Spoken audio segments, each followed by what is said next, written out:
ইসলামের একেবারে প্রথম পর্যায়ের অল্প কিছু মুসলমানদের মধ্যে তিনি অন্যতম। পরবর্তীকালে তিনি ইসলামের চতুর্থ খলিফার দায়িত্ব পালন করেন। পবিত্র কোরআন ও ইসলামী আইন কানুন সম্পর্কে হজরত আলী রাদিয়াল্লাহু তাআলা আনহুকে একজন বিশেষজ্ঞ হিসেবে অত্যন্ত সম্মান করা হতো। 599 সালে আরবের মক্কায় আলী রাদিয়াল্লাহু তাআলা আনহু জন্মগ্রহণ করেন। তার বাবার নাম ছিল আবু তালিব এবং মা ফাতেমা বিনতে আসাদ। কুরাইশদের বনু হাশিম শাখার নেতা ছিলেন আবু তালিব। মহানবী হজরত মুহাম্মদ সাল্লাল্লাহু আলাইহি ওয়াসাল্লাম বাল্যকালে তার দাদা শাইবা ইবনে হাশিমের ঘরে প্রতিপালিত হয়েছেন। তিনি আব্দুল মুত্তালিব নামেই সমধিক পরিচিত। শাইবা ইবনে হাশিমের মৃত্যুর পর বালক মুহাম্মদ সাল্লাল্লাহু আলাইহি ওয়াসাল্লাম চাচা আবু তালিবের ঘরেই বহু বছর আশ্রয় লাভ করেছিলেন। এরপর নবী করিম সাল্লাল্লাহু আলাইহি ওয়াসাল্লাম ব্যবসায়ী হওয়ার জন্য বের হয়ে আসেন। মহানবী সাল্লাল্লাহু আলাইহি ওয়াসাল্লাম পরবর্তীতে খাদিজা রাদিয়াল্লাহু তাআলা আনহুর ব্যবসা দেখাশোনা করেন এবং তার সঙ্গে বিবাহ বন্ধনে আবদ্ধ হন। খাদিজা রাদিয়াল্লাহু তাআলা আনহার সঙ্গে মহানবী সাল্লাল্লাহু আলাইহি ওয়াসাল্লামের বিয়ের 3 বছর পর তার চাচাতো ভাই হযরত আলীর জন্ম হয়। তখন মহানবী সাল্লাল্লাহু আলাইহি ওয়াসাল্লামের বয়স ছিল 30 বছর। সাধারণভাবে বলা হয়ে থাকে 25 বছর বয়সে মহানবী হযরত মুহাম্মদ সাল্লাল্লাহু আলাইহি ওয়াসাল্লাম বিয়ে করেছিলেন। সেই হিসেবে এর 3 বছর পর আলীর জন্ম হলে নবী করিম সাল্লাল্লাহু আলাইহি ওয়াসাল্লামের বয়স 28 বছর হওয়ার কথা। মহানবী সাল্লাল্লাহু আলাইহি ওয়াসাল্লাম আবু তালিবের সংসারের প্রতিপালিত হওয়ার সময়ে তার চাচা আবু তালিবের দারিদ্র্য ও কাঠিন্যময় জীবন তিনি প্রত্যক্ষ করেছেন। তাই হযরত আলী রাদিয়াল্লাহু তাআলা আনহু যখন বাল্যাবস্থায় উপনীত হল, মহানবী সাল্লাল্লাহু আলাইহি ওয়াসাল্লাম তার পরিপূর্ণ দায়িত্বভার গ্রহণ করলেন। আলীর ওপর নবীজির অনেক প্রভাব ছিল।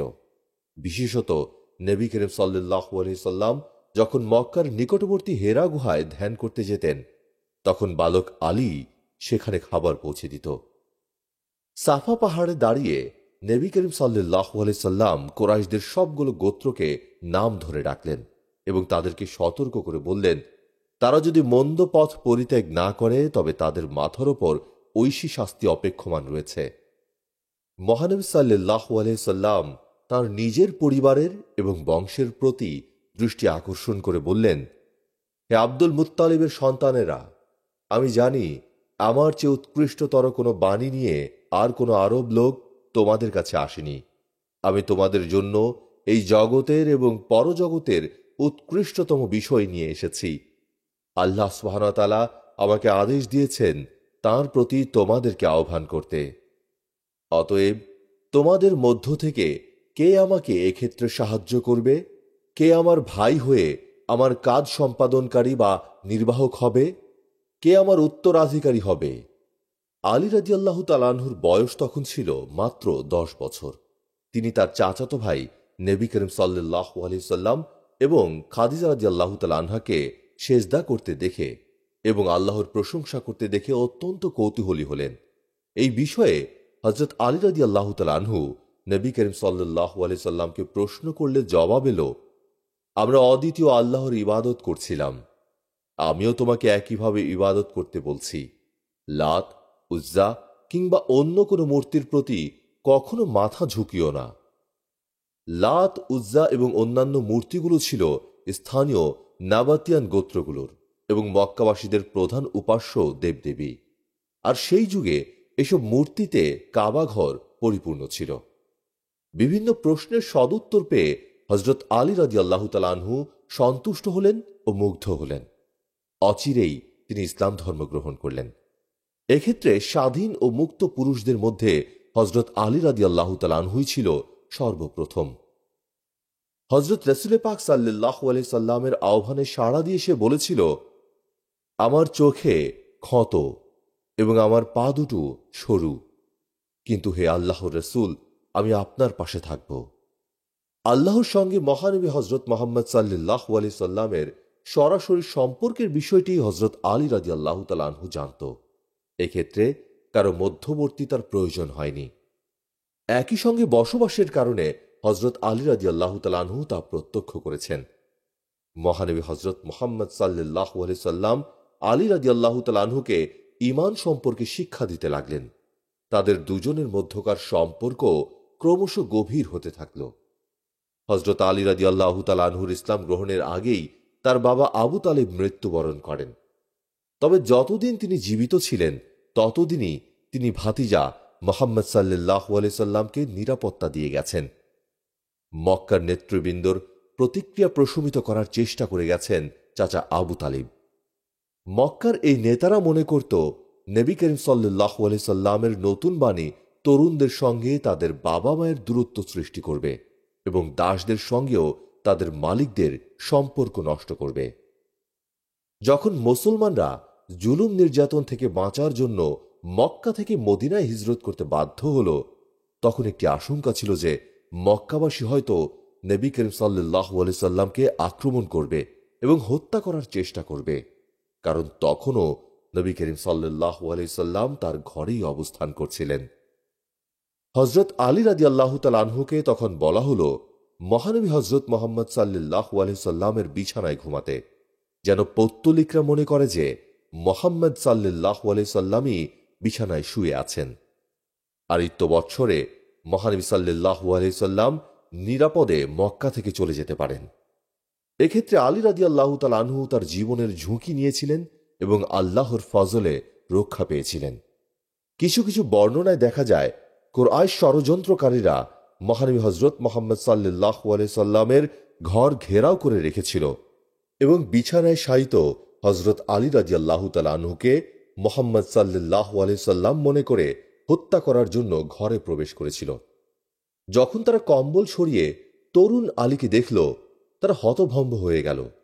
মাঝরাতে ঐশী নিরাপত্তায় মহানবী সাল্লাল্লাহু আলাইহি সাল্লাম ঘর থেকে বের হয়ে গিয়েছিলেন, কিন্তু কুরাইশরা কেউই তা খেয়াল করেনি। বিভিন্ন বর্ণনা অনুসারে মুশরিক যুবকরা তখন আলী রাদিয়াল্লাহু তাআলা আনহুকে প্রহার করেছিল এবং আটক করেছিল, এমনকি কেউ কেউ তাকে হত্যা করার কথাও বলছিল, কিন্তু তার প্রশান্ত হাবভাব দেখে তারা তাকে পরবর্তীতে ছেড়ে দেয়। হযরত আলী রাদিয়াল্লাহু তাআলা আনহু অবশ্য এরপর আরও ৩ দিন সাহসিকতার সঙ্গে সেখানে অবস্থান করেছেন। তার যৌক্তিক কারণও ছিল, মক্কার লোকেরা তাদের মূল্যবান দ্রব্য সামগ্রী মহানবী হযরত মুহাম্মদ সাল্লাল্লাহু আলাইহি সাল্লামের কাছে আমানত রেখেছিল। সেগুলো ফিরিয়ে দেওয়ার জন্যই হযরত আলী রাদিয়াল্লাহু তাআলা আনহুকে সেখানে অবস্থান করতে হয়েছিল। সেই সময়ে মক্কার অধিকাংশ লোক যদিও ইসলাম ধর্ম গ্রহণ করেনি, তবুও তাদের দৃষ্টিতে নবী করিম সাল্লাল্লাহু আলাইহি সাল্লাম ছিলেন সবচেয়ে বেশি বিশ্বস্ত ও আমানতদার ব্যক্তি। তাই তারা তাদের মূল্যবান জিনিসপত্র নবী করিম সাল্লাল্লাহু আলাইহি সাল্লামের কাছে জমা রাখত। ইয়াসরিবে হিজরত করার আগে এসব আমানত ফিরিয়ে দেওয়ার জন্য আলী রাদিয়াল্লাহু তাআলা আনহুকেই দায়িত্ব দেওয়া হয়েছিল। সেই সময়টিতে হযরত আলী রাদিয়াল্লাহু তাআলা আনহুর জীবন ঝুঁকিপূর্ণ ছিল। তা সত্ত্বেও তিনি তার দায়িত্ব যথাযথভাবেই পালন করেছিলেন। পরবর্তীকালে তাঁর চরিত্রে এই নিঃস্বার্থ মনোভাব এবং সাহসিকতার দৃঢ় ছাপ প্রত্যক্ষ করা গেছে। মুসলমানদের জামাত মদিনায় 10 বছর নির্বাসনে ছিল। এই সময়কালে বিভিন্ন অভিযানে ও প্রতিরক্ষামূলক যুদ্ধে অংশগ্রহণ করেছে হযরত আলী রাদিয়াল্লাহু তাআলা আনহু। এছাড়া দূত হিসেবেও তাকে ভূমিকা রাখতে হয়েছে। 624 সালের বদরের যুদ্ধই ছিল তার প্রথম বীরত্ব প্রদর্শনের সুযোগ। সেই সময়টাতে মুসলমানরা প্রবল জুলুম নির্যাতনের শিকার হচ্ছিল। মক্কার লোকেরা মুসলমানদেরকে সমূলে উৎখাত করতে এসেছিল। বদরের যুদ্ধে হযরত আলী রাদিয়াল্লাহু তাআলা আনহু অসাধারণ বীরত্ব প্রদর্শন করেছেন। ইবনে হিশাম ও আল মাগাজির বর্ণনায় দেখা যায় হযরত আলী রাদিয়াল্লাহু তাআলা আনহু কমপক্ষে 20 জন মুশরিক হামলাকারীকে হত্যা করেছেন। এমনকি তিনি তাদের বীর যোদ্ধা আল ওয়ালিদ ইবনে উতবাকেও হত্যা করেছেন। যুদ্ধের শুরুতে সেই যুগের রীতি অনুসারে মক্কার যোদ্ধারা তাদের বীর যোদ্ধাদের সঙ্গে মুসলমান যোদ্ধাদের দ্বন্দ্বযুদ্ধের আহ্বান জানিয়েছিল। তখন মুসলমানদের পক্ষ থেকে হযরত আলী রাদিয়াল্লাহু তাআলা আনহু সামনে অগ্রসর হয়েছিলেন এবং তাদের চ্যালেঞ্জ গ্রহণ করেছিলেন। যাই হোক, তার বীরত্বই তার সবকিছু নয়। উদ্দেশ্য সাধনের লক্ষ্যে তিনি সর্বদা নিয়োজিত থাকতেন। তবে তিনি আগ্রাসী মনোভাবাপন্ন ছিলেন না, অত্যন্ত শান্ত স্বভাবের ছিলেন। আবেগের বশবর্তী হয়ে কখনোই তিনি উগ্রতা প্রদর্শন করেননি। ইসলামের প্রতি দায়িত্ব অনুভব করার কারণে তিনি যুদ্ধক্ষেত্রে বীরত্ব প্রদর্শন করেছেন। একবার দ্বন্দ্বযুদ্ধে হজরত আলী রাদিয়াল্লাহু তাআলা আনহু এক বিরুদ্ধবাদীকে পরাস্ত করেছিলেন। তিনি যখন তাকে চূড়ান্ত আঘাত করতে যাচ্ছেন, তখন সেই লোকটি হতাশ হয়ে হজরত আলী রাদিয়াল্লাহু তাআলা আনহুর চেহারার উপর থুথু নিক্ষেপ করল। যারা এই ঘটনা প্রত্যক্ষ করেছিল তাদেরকে বিস্মিত করে দিয়ে হজরত আলী রাদিয়াল্লাহু তাআলা আনহু তার শত্রুকে ছেড়ে দিলেন। তাকে প্রশ্ন করা হল, শত্রুকে বাগে পেয়েও কেন তাকে ছেড়ে দিলেন? জবাবে হজরত আলী রাদিয়াল্লাহু তাআলা আনহু বললেন, তিনি যদি তখন তাকে হত্যা করতেন তাহলে তার হত্যার উদ্দেশ্য হয়তো ইসলামের প্রতিরক্ষার খাতিরেই না হয়ে তার ব্যক্তিগত প্রতিশোধী স্পৃহা থেকে উৎসাহিত হতো, কারণ সেই ব্যক্তি তার মুখমণ্ডলে থুথু দিয়েছিল। অর্থাৎ লড়াইয়ের সময় শত্রুকে হত্যা করার ক্ষেত্রে তার ব্যক্তিগত আবেগের সঙ্গে কোনো সম্পর্ক নেই, কিন্তু এক্ষেত্রে লোকটি তার মুখে থুথু দেওয়াতে তার রাগ উঠে গিয়েছিল, আর তিনি রাগের বশবর্তী হয়ে হত্যা করতে চাননি। এক্ষেত্রে হজরত আলী রাদিয়াল্লাহু তাআলা আনহু শুধু সাহসিকতাই প্রদর্শন করেননি, বরং একই সঙ্গে নৈতিকতার অসাধারণ নমুনাও তুলে ধরেছেন। লড়াইয়ের ময়দানে চূড়ান্ত আবেগের সময়েও তিনি নিজেকে নিয়ন্ত্রণ করেছেন। এর মধ্য দিয়ে তার সৎ উদ্দেশ্য এবং উত্তম মন মানসিকতারও পরিচয় পাওয়া যায়। পরবর্তী যুদ্ধগুলোতে, যেমন উহুদের যুদ্ধে, তিনি আবারও একই রকম শৌর্য বীর্য প্রদর্শন করেছেন। জুলফিকার নামে তার একটি বিশেষ ধরনের তলোয়ার ছিল। সেই তলোয়ারের জন্য যুদ্ধক্ষেত্রে লোকে তাকে সহজেই চিনে ফেলত। তলোয়ারটি দোধারী ছিল ও কিছুটা বাঁকানো ছিল। আল তাবারি মনে করেন, মুসলিম সেনা দলের বৈশিষ্ট্যসূচক পতাকা বা নিশান বহন করতেন হজরত আলী রাদিয়াল্লাহু তাআলা আনহু। পত্তলিকদের পতাকা বহনকারীদেরকে আক্রমণ করে ভূপাতিতও করতেন তিনি। সেই যুদ্ধে অর্থাৎ উহুদের যুদ্ধে শত্রুরা গর্ত খুঁড়ে রেখেছিল এবং সেগুলো ঘাস ও ডালপালা দিয়ে ঢেকে রেখেছিল। মহানবী সাল্লাল্লাহু আলাইহি সাল্লাম এরকম একটি গর্তে পড়ে গিয়েছিলেন। তখন হজরত আলী রাদিয়াল্লাহু তাআলা আনহু এবং আবু বকর সিদ্দিক রাদিয়াল্লাহু তাআলা আনহু তাকে গর্ত থেকে বের হতে সাহায্য করেছিলেন। পরে হজরত আলী রাদিয়াল্লাহু তাআলা আনহু ও তার স্ত্রী ফাতিমা রাদিয়াল্লাহু তাআলা আনহা নবী করিম সাল্লাল্লাহু আলাইহি সাল্লামের ক্ষত স্থান পরিষ্কার করে পট্টি বেঁধে দেন। শান্তির সময়ে মুসলমানরা যখন নতুন শহর মদিনায় প্রতিষ্ঠিত হতে চেষ্টা করছিল, তখন হজরত আলী রাদিয়াল্লাহু তাআলা আনহু ইসলামের খাতিরে কায়িক পরিশ্রম করেছিলেন। মদিনার বিভিন্ন খামারে পানি সেচের জন্য কুয়া থেকে পানি উত্তোলনের কাজ করে জীবিকা নির্বাহ করতেন তিনি। মহানবী হজরত মুহাম্মদ সাল্লাল্লাহু আলাইহি সাল্লামের জামাতা হওয়ার সৌভাগ্য অর্জন করেছিলেন হজরত আলী রাদিয়াল্লাহু তাআলা আনহু। বদরের যুদ্ধে তিনি অসাধারণ বীরত্ব প্রদর্শন করেছিলেন। তার এক বছর পর অর্থাৎ 625 খ্রিস্টাব্দে মহানবী হজরত মুহাম্মদ সাল্লাল্লাহু আলাইহি সাল্লামের কনিষ্ঠ মেয়ে ফাতিমার সঙ্গে হজরত আলী রাদিয়াল্লাহু তাআলা আনহুর বিয়ে হয়। নতুন মেয়ে জামাইয়ের প্রতি অশেষ স্নেহ প্রদর্শন করেছেন মহানবী সাল্লাল্লাহু আলাইহি সাল্লাম। আলী রাদিয়াল্লাহু তাআলা আনহু এবং ফাতিমা রাদিয়াল্লাহু তাআলা আনহা উভয়ের প্রতি নবী করিম সাল্লাল্লাহু আলাইহি সাল্লাম বিয়ের দিন বিশেষ আনুকূল্য প্রদর্শন করেছেন এবং বিভিন্ন আচার অনুষ্ঠানে যোগদান করেছেন, আর এমনভাবে অংশ নিয়েছিলেন যা নবী করিম সাল্লাল্লাহু আলাইহি সাল্লাম আগে আর কারো বিয়েতে করেননি। সেই সময়ে মুসলমানরা খুবই সাদামাটা অনাড়ম্বর জীবনযাপন করত। তাদের হাতে অর্থকড়িও তেমন একটা ছিল না, কারণ তাদের অনেকেই মক্কা থেকে হিজরত করে এসেছিলেন এবং সেখানে তাদের সহায় সম্পত্তি ছেড়ে আসতে বাধ্য হয়েছিলেন। বিয়ের দেনমোহর হিসেবে হজরত আলী রাদিয়াল্লাহু তাআলা আনহু তার 400 দিরহাম মূল্যের লৌহ বর্মটি দেনমোহর হিসেবে প্রদান করলেন। এ থেকেই তার অবস্থা কেমন ছিল সেটা বোঝা যায়।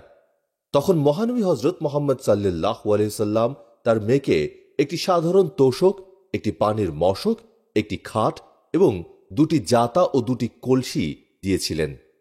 এ থেকে এটাই বোঝা যায় যে প্রাথমিক যুগের মুসলমানদের অবস্থা কেমন ছিল।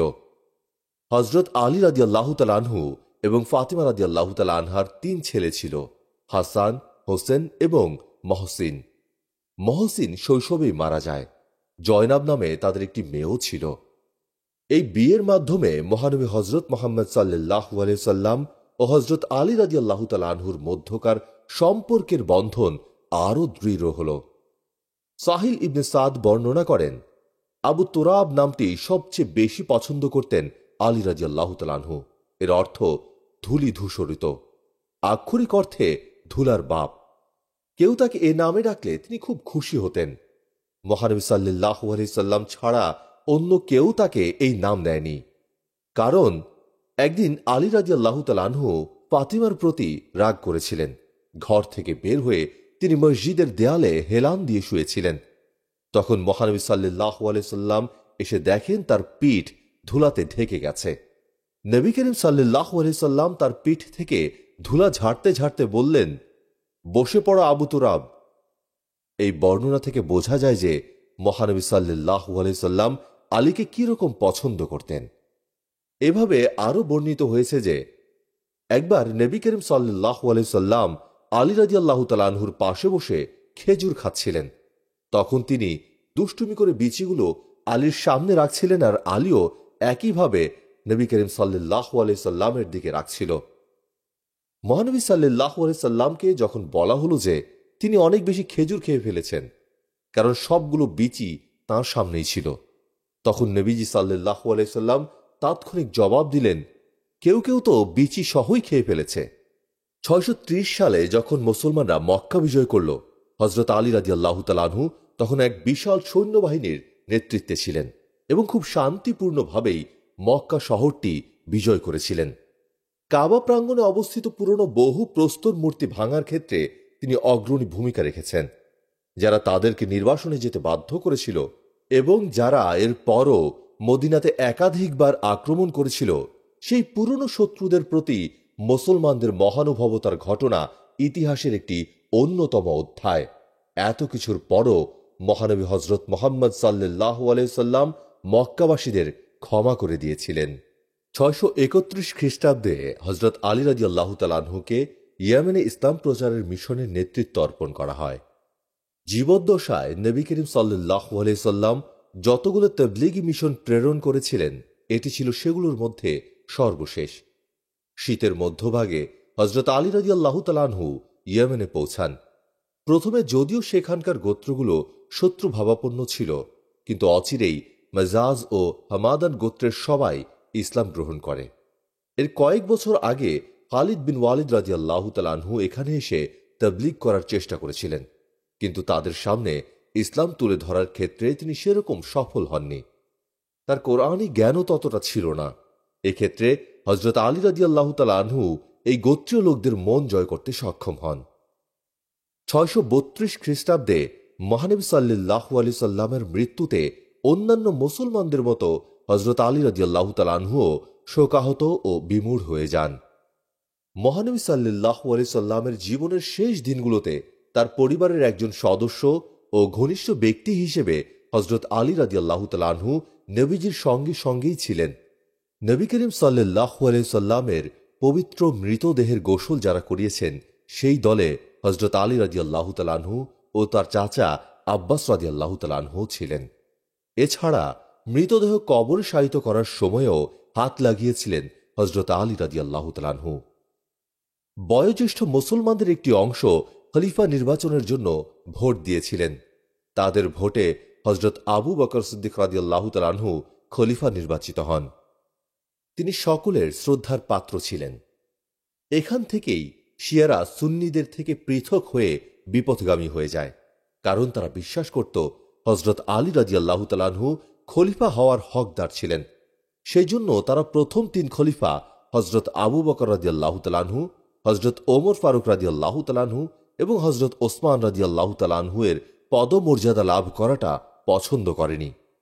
কিছু শিয়া আরও অগ্রসর হয়ে পূর্ববর্তী এই খলিফাদেরকে অভিশাপ দিতে থাকে। এই রীতিকে তাবাররা বলা হয়।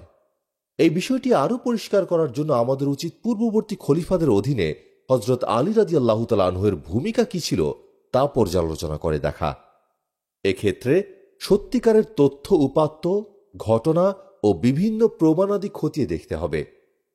তিনি হয়তো কিছু চিন্তা করেছিলেন ইত্যাদি আনুমানিক বিষয়ের উপর ভরসা করা যাবে না, অথবা তিনি পূর্ববর্তী খলিফাদের আনুগত্য করার ক্ষেত্রে ভান করেছেন, তাও বলা যাবে না। প্রথম খলিফা হজরত আবু বকর সিদ্দিক রাদিয়াল্লাহু তাআলা আনহুর আনুগত্য স্বীকার করে বায়াত গ্রহণের ক্ষেত্রে যেসব বর্ণনা পাওয়া যায় সেগুলোতে দেখা যায় হজরত আলী রাদিয়াল্লাহু তাআলা আনহু তাৎক্ষণিকভাবে বায়াত গ্রহণ করেছেন। আবার কোনো কোনো বর্ণনায় দেখা যায় হজরত আলী রাদিয়াল্লাহু তাআলা আনহু কয়েকদিন পর বায়াত গ্রহণ করেছেন। তবে তার চারিত্রিক বৈশিষ্ট্য দেখে বলা যায় তিনি তাৎক্ষণিকভাবেই নির্বাচনের রায় মেনে নিয়েছেন এবং নতুন খলিফার প্রতি আনুগত্য প্রকাশ করেছেন। কারণ মুসলমানদের একতা রক্ষার বিষয়ে হজরত আলী রাদিয়াল্লাহু তাআলা আনহু অত্যন্ত মনোযোগী ছিলেন। একদিকে শিয়ারা দাবি করে যে তিনি নিজেকে এসব থেকে দূরে সরিয়ে রেখেছিলেন এই চিন্তা করে যে তার খলিফা হওয়ার হক ছিল। এমনকি তাদের তথ্যর উৎস শেখ আলী আল বাহরানি সম্পাদিত মিনার উল হুদাতে হজরত আলী রাদিয়াল্লাহু তাআলা আনহুর একটি উদ্ধৃতি প্রকাশিত হয়েছে, যেখানে হজরত আলী রাদিয়াল্লাহু তাআলা আনহু বলেছেন, আমি নিজেকে সরিয়ে রেখেছিলাম ততক্ষণ পর্যন্ত যতক্ষণ না আমি উপলব্ধি করেছি যে কতিপয় গোষ্ঠী ইসলাম ছেড়ে দিয়েছে এবং মানুষদেরকে তাদের সঙ্গে যোগ দিতে আহ্বান জানাচ্ছে যেন তারা ইসলামের ধ্বংস সাধন করতে পারে। অতএব আমি আবু বকরের কাছে গেলাম এবং তাদের আনুগত্যের শপথ নিলাম এবং সর্বদা তার সঙ্গে কাঁধে কাঁধ ঠেকিয়ে সেসব বাধা বিপত্তির বিরুদ্ধে সংগ্রাম চালিয়ে গেলাম এবং সেগুলো অচিরেই মিটে গেল। আলেম ইবনে জরির আল তাবারি তার তারিখ উর রসুল ওয়াল মুলক গ্রন্থে হাবিব ইবনে সাবিতের সাক্ষ্যের বরাতে লিখেছেন, আলী তার ঘরে বসেছিলেন যখন একজন ব্যক্তি এসে তাকে বলল যে আবু বকর সিদ্দিক রাদিয়াল্লাহু তাআলা আনহু মসজিদে বসে আছেন এবং সেখানে উপস্থিত মুসলমানরা তার কাছে বায়াত গ্রহণ করছেন। এ কথা শুনে হযরত আলী রাদিয়াল্লাহু তাআলা আনহু তৎক্ষণাৎ ঘর ছেড়ে বেরিয়ে পড়লেন। এমনকি তিনি ভালো পোশাকও পরিধান করার পরোয়া করলেন না। তখন তিনি একটি লম্বা আলখেল্লা পরেছিলেন। তিনি এত তাড়াহুড়ো করেছিলেন কারণ তিনি এ বিষয়ে পেছনে পড়ে থাকতে চাননি। তাই তিনি সেখানে গেলেন এবং বায়াত গ্রহণ করলেন এবং আবু বকরের কাছেই বসে থাকলেন। এটা সুনিশ্চিত যে আলী রাদিয়াল্লাহু তাআলা আনহুর কোনো মোহ বা ভ্রম ছিল না। পরবর্তীতে যখন তাকে জিজ্ঞাসা করা হয়েছে, ইবনে ই আশকার যেভাবে বর্ণনা করেছেন, হজরত আলী রাদিয়াল্লাহু তাআলা আনহু জবাব দিয়েছেন, মহানবী হজরত মোহাম্মদ সাল্লাল্লাহু আলাইহি সাল্লাম অকচ্ছাৎ মারা যাননি। দীর্ঘদিন অসুস্থ থাকার পর নবী করিম সাল্লাল্লাহু আলাইহি সাল্লাম ইন্তেকাল করেছেন। সেই সময়টিতে তিনি কখনোই কোনো ইঙ্গিত দেননি যে তারপরে আলী রাদিয়াল্লাহু তাআলা আনহুই হবেন ন্যায়সঙ্গত খলিফা। বস্তুত সেই দিনগুলোতে নবী করিম সাল্লাল্লাহু আলাইহি সাল্লাম আবু বকর সিদ্দিক রাদিয়াল্লাহু তাআলা আনহুকে নামাজ পড়ানোর দায়িত্ব দিয়েছিলেন। আর সাহাবীদের জন্য এই ইঙ্গিতই যথেষ্ট ছিল যে মহানবী সাল্লাল্লাহু আলাইহি সাল্লামের পর কে খলিফা হবেন। আরও বর্ণিত হয়েছে যে হযরত আবু বকর সিদ্দিক রাদিয়াল্লাহু তাআলা আনহুর খেলাফতকালে ফাতিমা রাদিয়াল্লাহু তাআলা আনহা মহানবী হযরত মুহাম্মদ সাল্লাল্লাহু আলাইহি সাল্লামের একটি সম্পত্তি দাবি করেছিলেন। হযরত আবু বকর রাদিয়াল্লাহু তাআলা আনহু সেই দাবি এই কারণে নাকচ করে দিয়েছিলেন যে মহানবী সাল্লাল্লাহু আলাইহি সাল্লামের পরিত্যক্ত সম্পত্তি বাইতুল মালের অধিকারভুক্ত। পরবর্তীকালে হযরত আবু বকর রাদিয়াল্লাহু তাআলা আনহুর সঙ্গে হযরত আলী রাদিয়াল্লাহু তাআলা আনহুর দেখা সাক্ষাৎ হলেও তিনি কখনোই এই বিষয়ে কোনো কথা বলেননি। বরং তিনি সর্বদাই আবু বকর রাদিয়াল্লাহু তাআলা আনহুর প্রতি পরিপূর্ণ বিশ্বস্ততা প্রদর্শন করেছেন। হযরত আলী রাদিয়াল্লাহু তাআলা আনহু নিষ্ঠাবান মুসলমান ছিলেন। তার জোরালো মতামত ছিল। তারপরও পূর্ববর্তী খলিফাদের অধীনে থেকে তিনি পরিপূর্ণ আনুগত্য করেছেন এবং বিভিন্ন দায়িত্ব পালন করেছেন। হযরত আবু বকর রাদিয়াল্লাহু তাআলা আনহুর খেলাফতকালে তিনি তরুণ ছিলেন এবং নেতৃত্বের ক্ষেত্রেও অনভিজ্ঞ ছিলেন।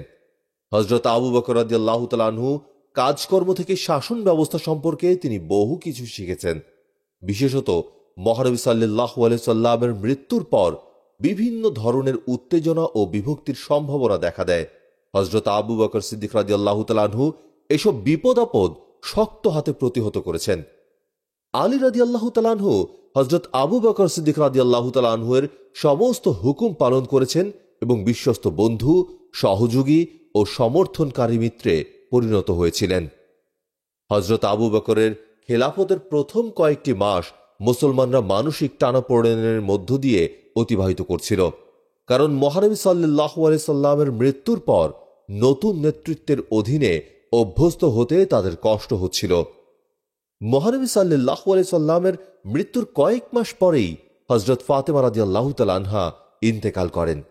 ফলে হজরত আলী রাদিয়াল্লাহু তাআলা আনহুর জন্য এই মনোকষ্ট আরও বৃদ্ধি পেয়েছিল। হজরত আবু বকর সিদ্দিক রাদিয়াল্লাহু তাআলা আনহু মৃত্যুর পর হজরত ওমর ফারুক রাদিয়াল্লাহু তাআলা আনহুর খিলাফত কালেও হজরত আলী রাদিয়াল্লাহু তাআলা আনহু গুরুত্বপূর্ণ ভূমিকা পালন করেন। কোরআন ও ইসলামী আইনের দর্শন ও বিজ্ঞান সম্পর্কে সুগভীর জ্ঞান রাখতেন হজরত আলী রাদিয়াল্লাহু তাআলা আনহু। তাই হজরত ওমর রাদিয়াল্লাহু তাআলা আনহু তাকে জ্যেষ্ঠ বিচারকের দায়িত্ব দেন। আলী রাদিয়াল্লাহু তাআলা আনহুর বিচার বিবেচনার প্রতি আস্থা ছিল তার।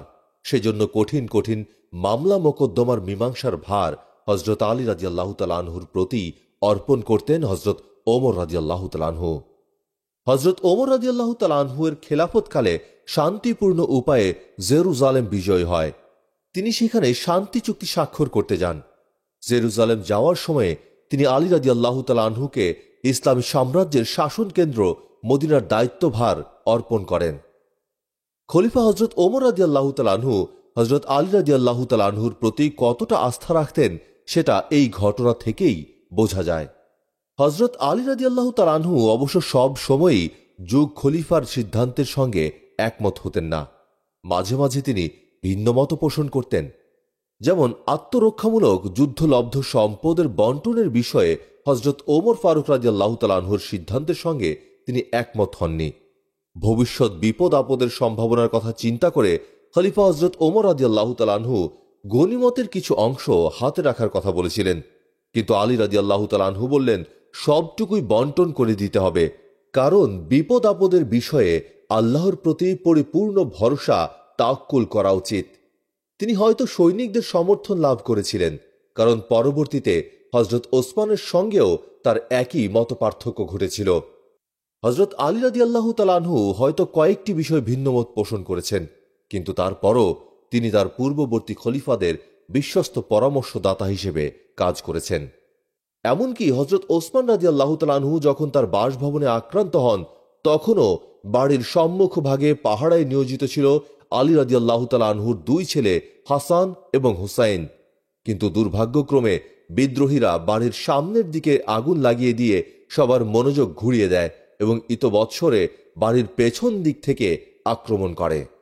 ষড়যন্ত্র ও বিশৃঙ্খলার যুগে যখন তৃতীয় খলিফা হজরত ওসমান রাদিয়াল্লাহু তাআলা আনহু শহীদ হন, তখন হজরত আলী রাদিয়াল্লাহু তাআলা আনহু ইসলামের চতুর্থ খলিফা নির্বাচিত হন। হজরত ওসমান রাদিয়াল্লাহু তাআলা আনহুও মহানবী হজরত মুহাম্মদ সাল্লাল্লাহু আলাইহি সাল্লামের জামাতা ছিলেন। এছাড়া তিনি সরল, অকপট ও মর্যাদাবান নেতা ছিলেন। তাই তার অসময়োচিত মৃত্যুর ঘটনায় হজরত আলী রাদিয়াল্লাহু তাআলা আনহু হতভম্ব ও বিমর্ষ হয়ে যান। হজরত আলী রাদিয়াল্লাহু তাআলা আনহু খলিফা হতে আগ্রহী ছিলেন না, কিন্তু সেই সময়ে মদিনার লোকজন ভীত সন্ত্রস্ত ও আতঙ্কিত হয়ে পড়েছিল। তখন 2000-এরও বেশি বিদ্রোহী সেখানে বিশৃঙ্খল পরিস্থিতির সৃষ্টি করেছিল। তারা হজরত ওসমান রাদিয়াল্লাহু তাআলা আনহুকে হত্যা করেছিল।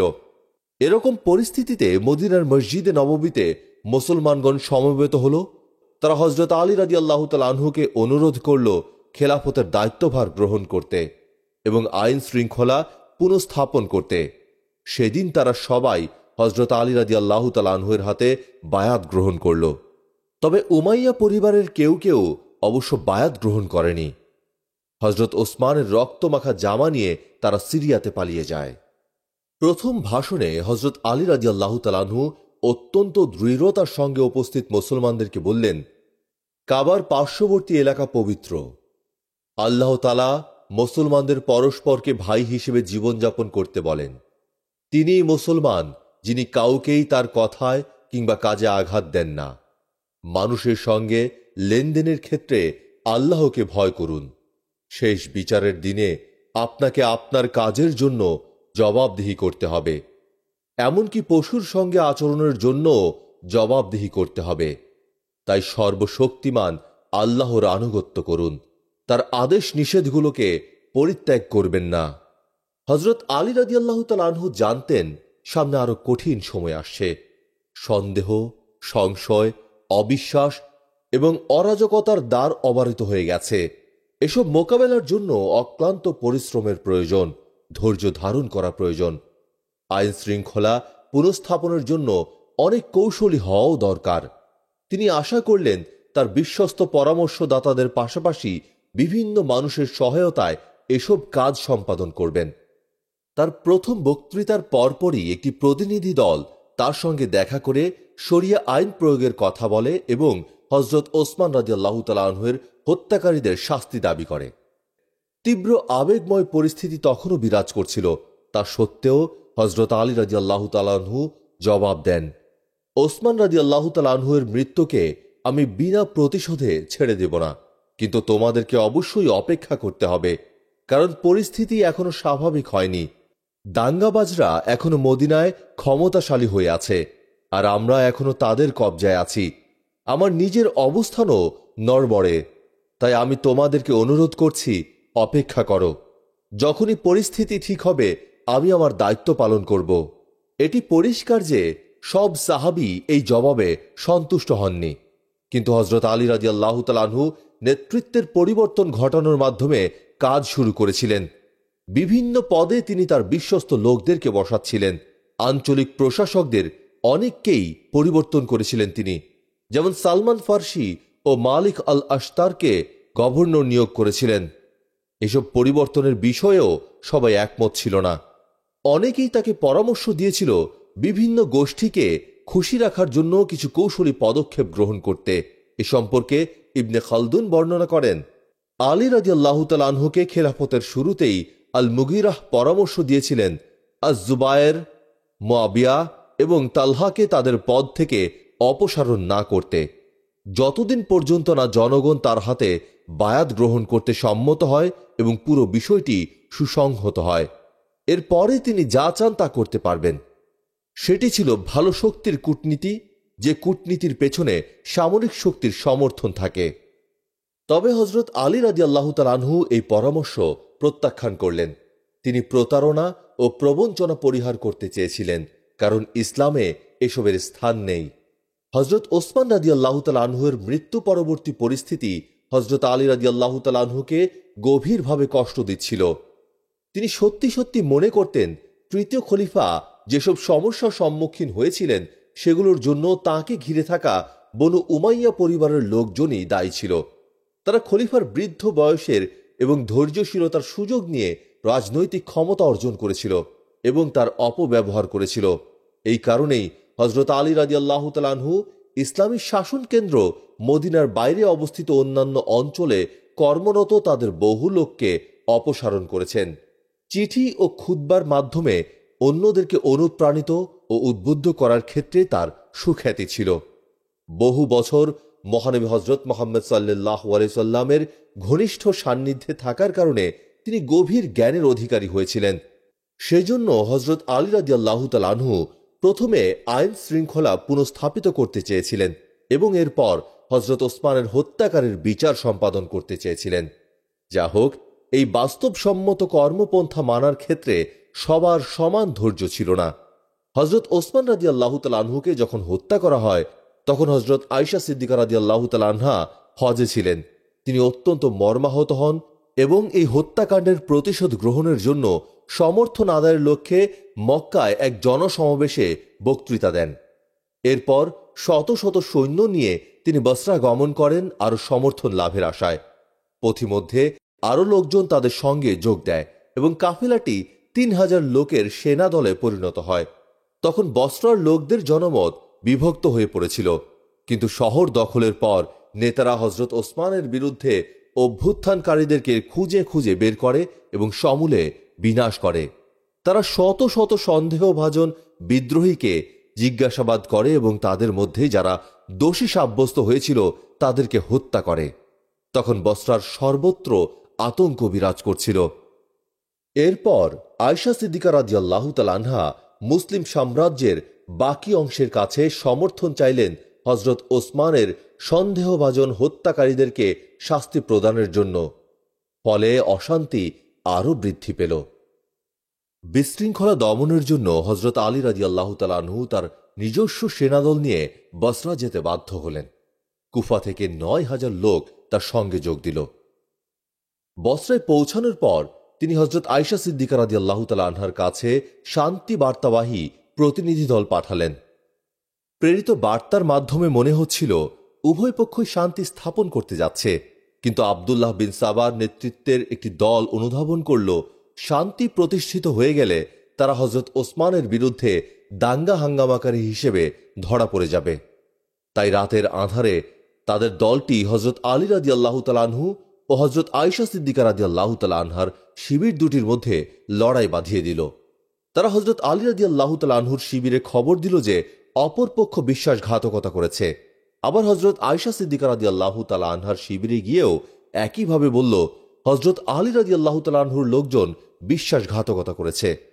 ফলে পুরো দস্তর লড়াই বেঁধে গেল।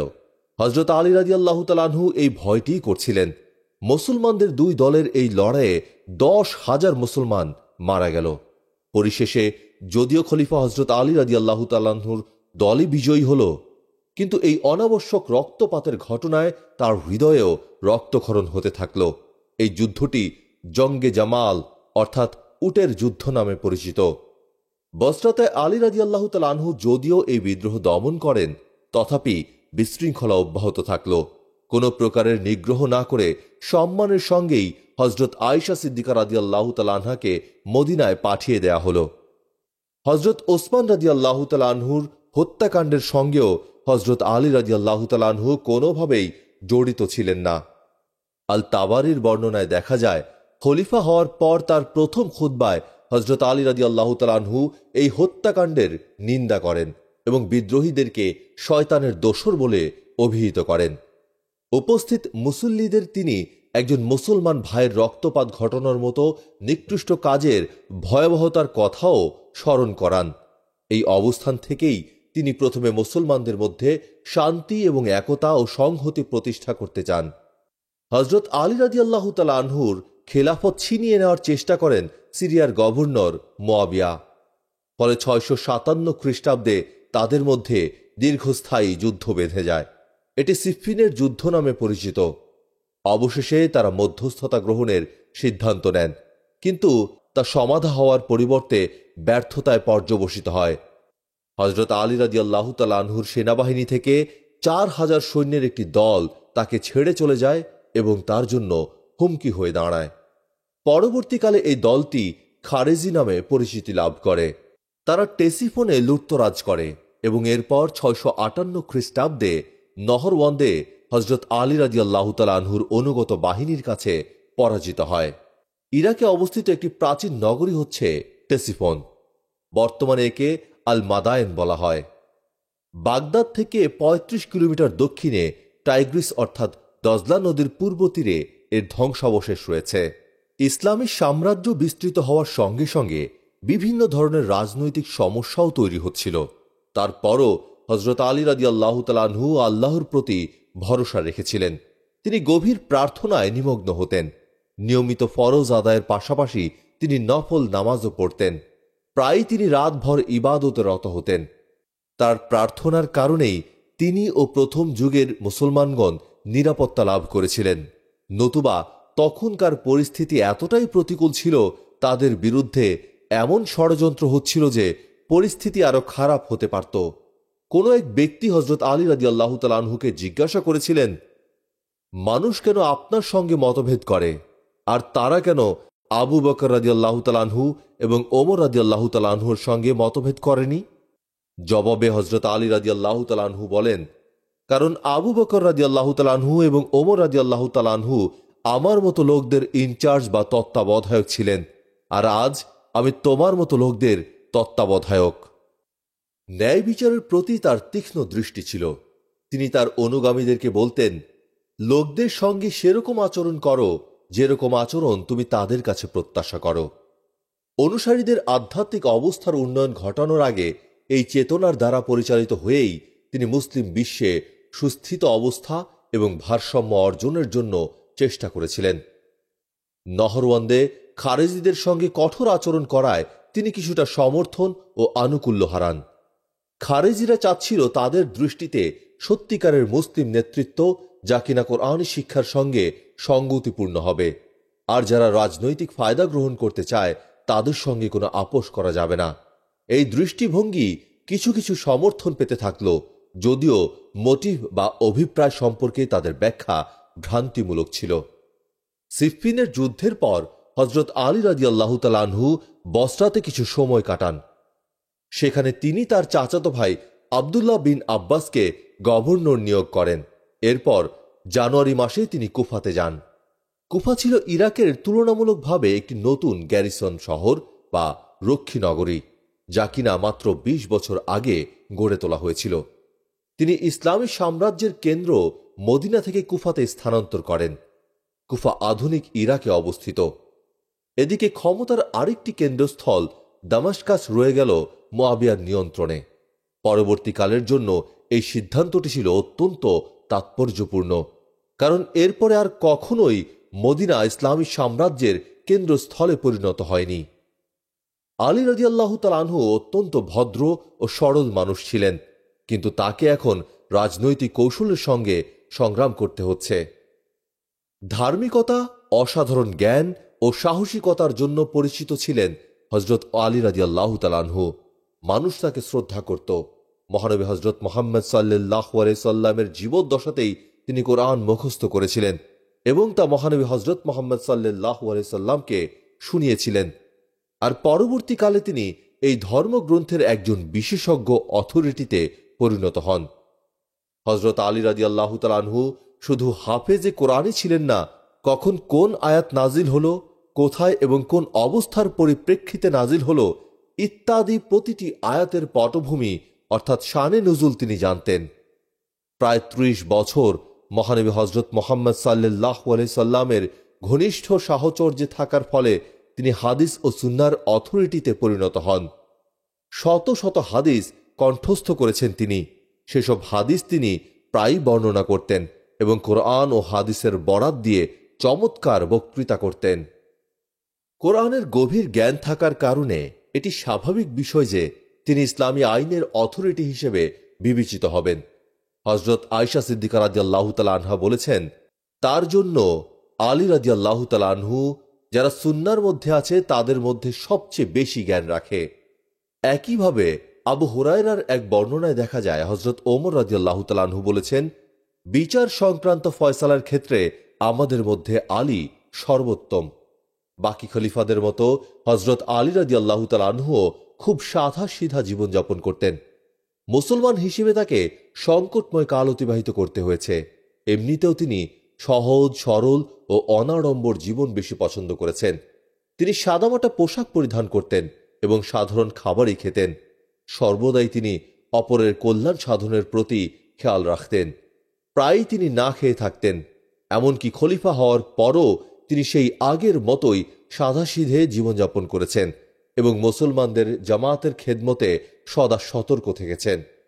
কোনো কোনো বিবরণে দেখা যায় একবেলা খাবার হিসেবে তিনি ১ পেয়ালা দুধ ও ১ টুকরো রুটি এবং সামান্য সবজি খেতেন। তার চারপাশের অন্যান্য সাধারণ মানুষদের মতো কোনো প্রকারের আড়ম্বর ছাড়া সাধারণ ঘরেই বসবাস করতেন তিনি।